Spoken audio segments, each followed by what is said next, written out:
You know, every video I make about Ruby, I presume to be my last one. I've said time and again that I don't really like making videos about this show because it feels redundant.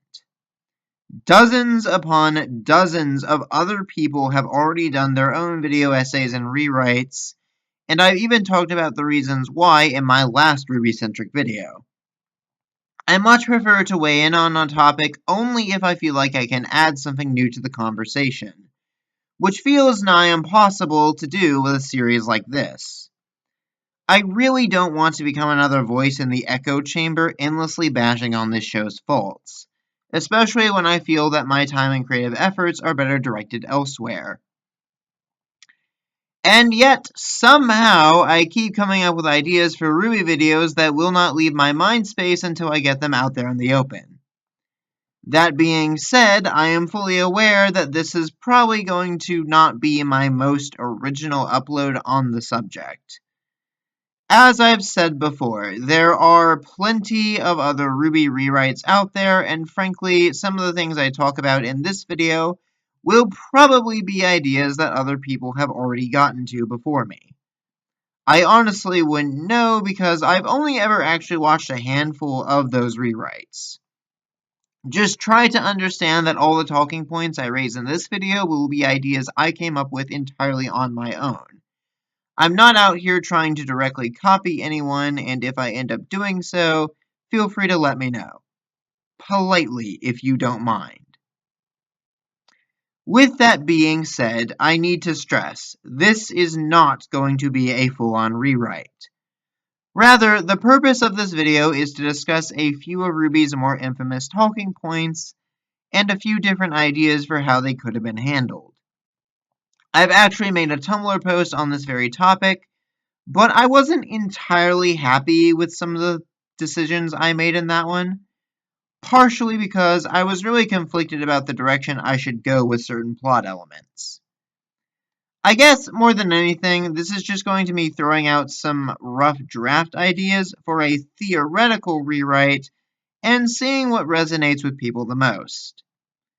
So then, without any further ado, let's begin. So I've already discussed semblances in a separate video on the subject, and if you'd like to know my full thoughts on how they're handled in the actual show, I recommend giving that one a watch. In that video, however, I proposed an alternative way to utilize the concept of semblances, namely that they are a rare power only certain people possess as opposed to something theoretically anyone can use. I did this partially to set the stage for deeper explorations of classism, a topic the show flirts with but doesn't do much with, by making it so that those with semblances are generally viewed as people above those without them. To put it another way, I changed semblances from My Hero's quirks to Three Houses' crests. The origin story I proposed in that video went something like this. Just like in the original show, magic used to be commonplace until some great disaster happened and wiped out most of humanity.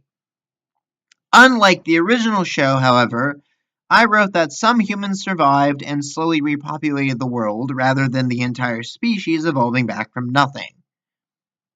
However, since only a handful of these survivors were mages, this resulted in magic as a whole dwindling until the practice became a shell of its former self.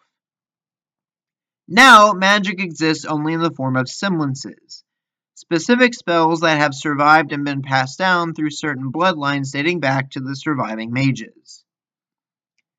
So yeah, I basically took the idea of the Schnee's hereditary semblance and applied it to everyone who has a semblance.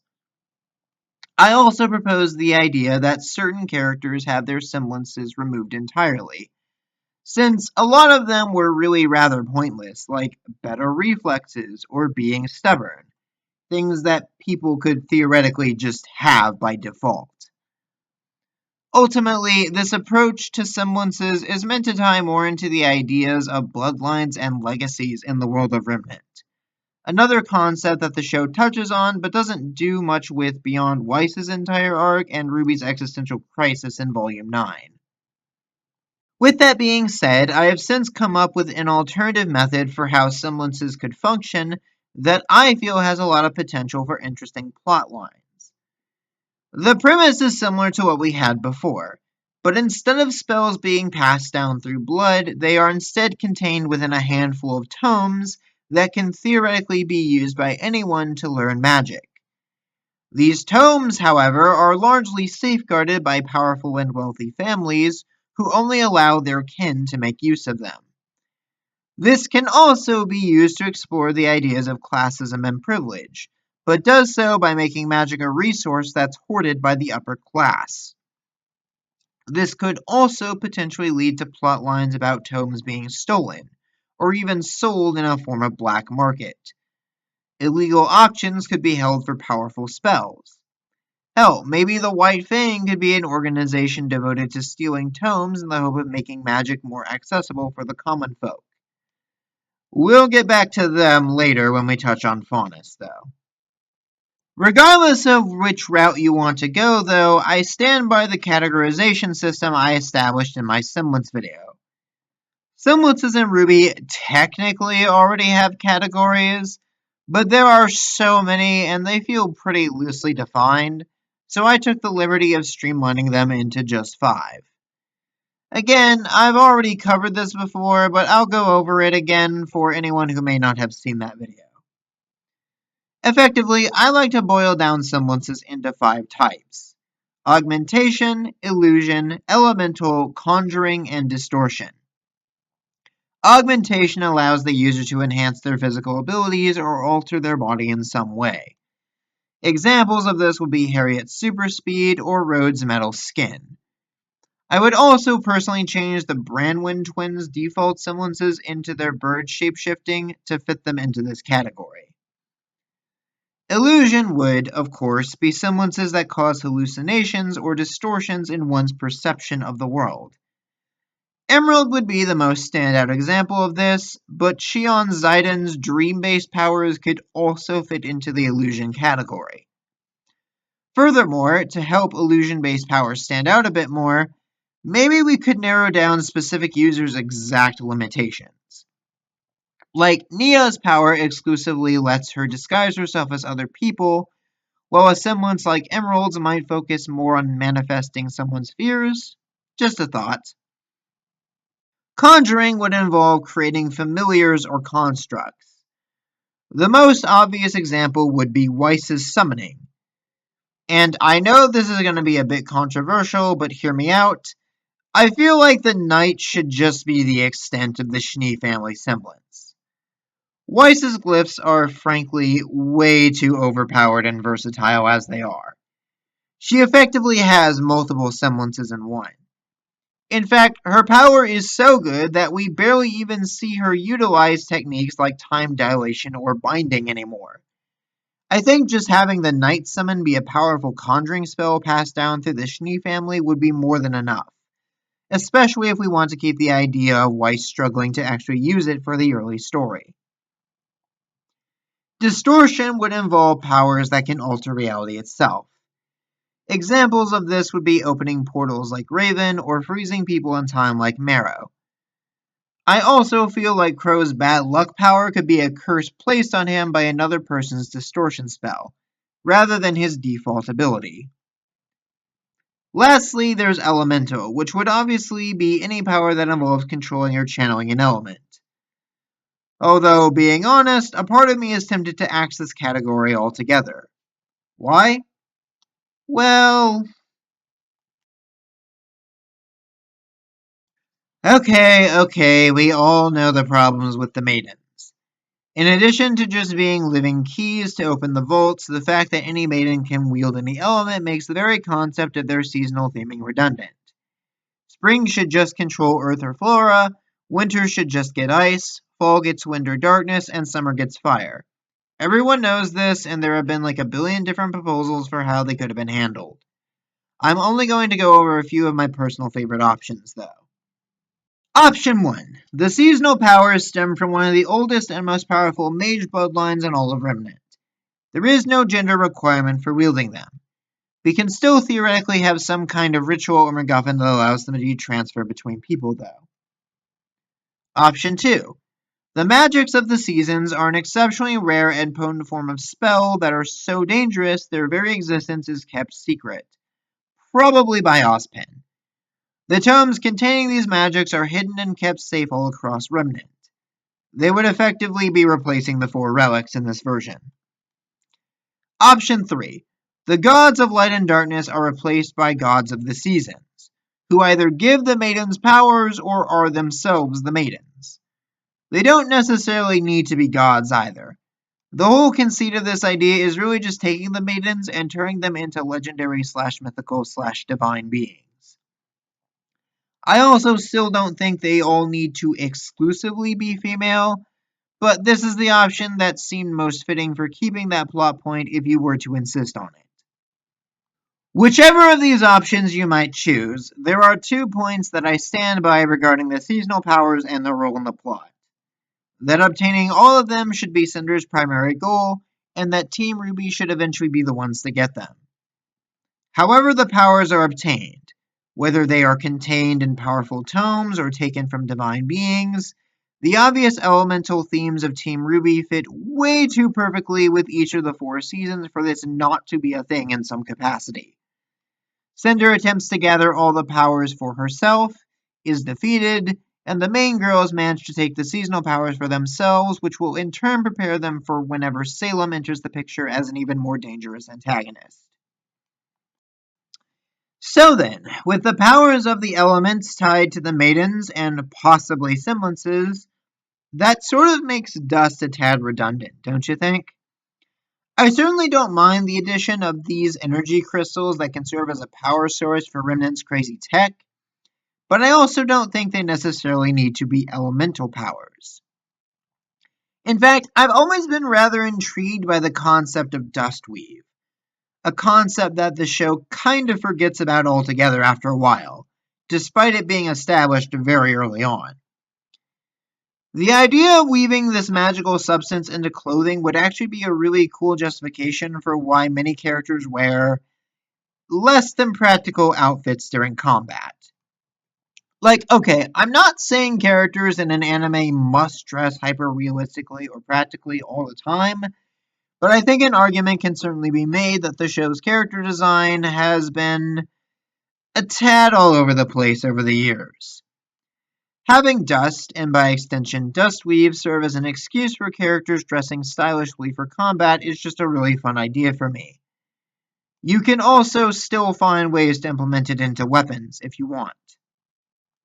Like, imagine that each form of dust changes the physical properties of whatever it's applied to. Red can increase durability, yellow can make something lighter while maintaining its mass, blue has adhesive properties that can help mend damaged weapons or clothing, and purple can perhaps increase an object's weight while maintaining its mass. We could also introduce a white or clear dust that serves as an all-purpose power source that fuels Remnant's tech. Regardless, I don't necessarily mind the idea of the Shinny Dust Company having a borderline monopoly on dust that they use cheap labor to mine and harvest. Speaking of which, moving on to the final and probably most controversial talking point, let's address the Faunus situation. I've touched on this briefly in the past, but look, the idea of using animal-human hybrids as an allegory for racism is not a concept invented by RWBY. Regardless, I really don't like this as a premise. It's an allegory that I honestly feel does not work because it creates an entirely new species that all of humanity can be collectively prejudiced towards.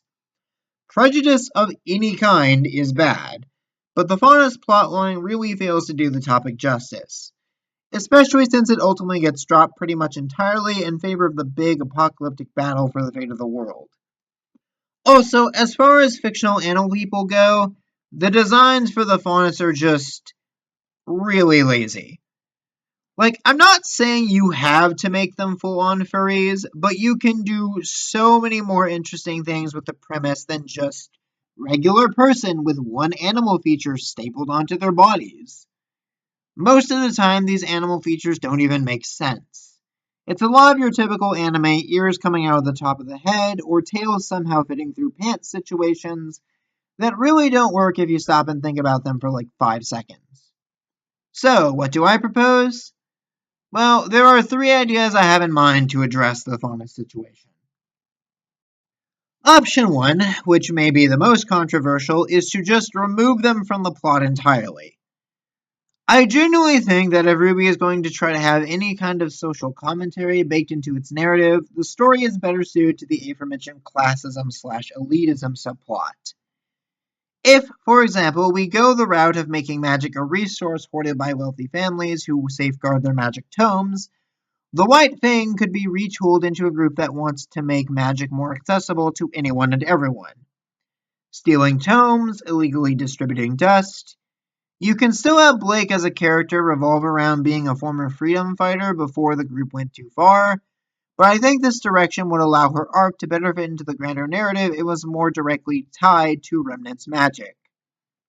Option 2 is to keep the Faunus as they are, but change the context for their existence. In the original show, they're basically just a branched evolution of humans that came into existence when the second version of humanity evolved back to prominence. My proposal is that we instead say they're descended from a group of ancient humans who were cursed and transformed into chimeric monsters. Perhaps as some kind of divine punishment. Perhaps those born with the Faunus curse end up turning feral over time, which leads to them being viewed as subhuman. This, I think, would be the best way for keeping the racism subplot if you really insist on having it, even if I don't personally care for it all that much. The main benefit of this would be that it still gives Faunus a proper, deeper connection to the grander narrative once the story escalates to dealing with all the gods and their nonsense. Plus, the idea of them being cursed humans would more closely tie Adam into his role as a beast parallel, since he and Blake are supposed to be Beauty and the Beast. Lastly, we have option 3. Turn the Faunus into mystical beings. RWBY takes a lot of inspiration from fairy tales. So wouldn't it make sense to have a race of actual fairy-like creatures inhabiting the world? The Faunus can be these mystical animal people with the ability to disguise themselves as humans, hiding in plain sight in remnant societies. Like actual fairies, many Faunus are mischievous by nature, stirring up trouble for their own amusement. This, of course, leads to them being widely disliked and misunderstood by humans. This direction kind of leaves the door open for discussions about racial prejudice, but it would more so serve as a way to make Remnant feel more fantastical and leave the door open for dramatic reveals of, OMG, this character was actually a Faunus all along. It's my personal least preferred choice of the 3, but I feel like there's some potential there. To summarize, I feel like the Faunus should either be made more fantastical or be removed from the story altogether. As they currently are in RWBY proper, the Faunus have fallen almost completely out of relevancy, which sucks considering that Blake's entire character premise was meant to be fighting for their equality. Now she has no real character arc beyond just being Yang's girlfriend. Being completely honest here, all 3 of these changes were written partially with the goal of helping Blake find a new direction for her character. Option 1 sees her fighting for the lower class as a whole. Option 2 would have her potentially trying to undo the curse of the Faunus or at least help them maintain their humanity. And option 3 could have Blake trying to bridge the rift between mortals and fae-like creatures who fundamentally don't understand each other. Either way, seriously, give them some more interesting designs. So yeah, these are just a few of the major plot points in RWBY that I feel could have been handled better. Ultimately, I think which of these options are best depends on how comfortable you are with deviating from the show's original premises. Some of the ideas I explored today were meant to be slight tweaks of RWBY's world building, while others are clearly full-blown reimaginings that would radically alter how the plot plays out. So what do you all think? Which ideas discussed here resonate with you the most? Do you have your own changes that you'd like to share? Leave your thoughts and comments down below, and until next time, stay bright.